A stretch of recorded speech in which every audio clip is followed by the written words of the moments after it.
September 19th, 1961. A clear autumn night in the White Mountains of New Hampshire.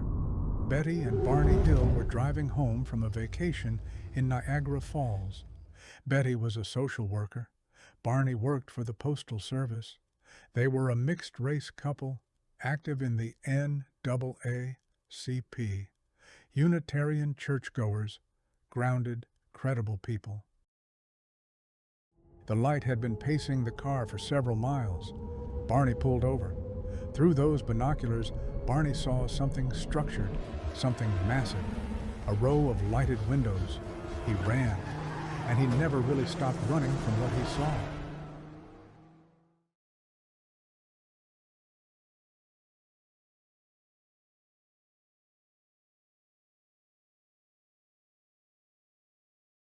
Route 3 through the White Mountains, late September, just after midnight.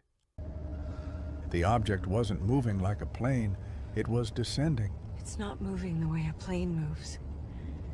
It's following us.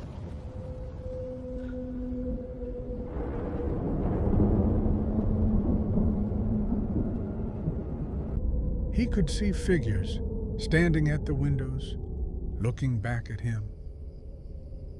They're going to capture us. Get back in the car, now! They drove fast south on Route 3, and then silence. The object was gone, and something else was gone too. 2 hours they couldn't account for. Gone. They expected to arrive home by 2 a.m., but it was nearly 5. 2 hours, unaccounted for. Neither of them knew where they had been. Strange things, shiny circular marks on the trunk of the car, a compass needle that behaved erratically near them. Betty began having vivid, disturbing dreams, night after night. In the dreams she was taken inside the craft, tall figures with large dark eyes, a clinical room, an examination. In one dream, a figure showed her a star map. She drew it from memory when she woke. She never forgot it. In late 1963, 2 years after the encounter, the Hills sought help. They found Dr. Benjamin Simon, a respected Boston psychiatrist. Over several months, Dr. Simon conducted regressive hypnosis sessions, separately, with each of them. I don't want to go up there. I can't open my eyes. I don't want to open my eyes! He described being guided, unable to resist, unable to open his eyes.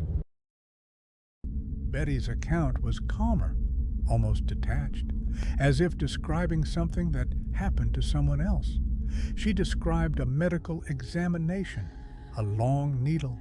She told them it would hurt. They said it wouldn't. It did. Betty described a star map shown to her aboard the craft. She drew it from memory during hypnosis, matching her earlier dream exactly. Years later, amateur astronomer Marjorie Fish proposed the map matched the Zeta Reticuli star system, catalogued years after Betty drew it. Barney, who had never seen Betty's drawing, described similar details independently. Dr. Simon did not conclude the Hills had been abducted, but he also said he did not believe they were lying. Their story was published in 1966. The Interrupted Journey became a bestseller and one of the most influential accounts in UFO history. In 2011, the state of New Hampshire placed a historical marker at the site. Route 3, the exact stretch of road. Barney Hill passed away in 1969. He was 46 years old. He never stopped believing in what he and Betty had experienced.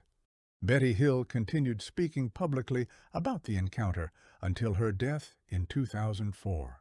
She never wavered, never embellished, never profited the way she could have. Whatever happened on that road, their story changed how the world thinks about what might be out there.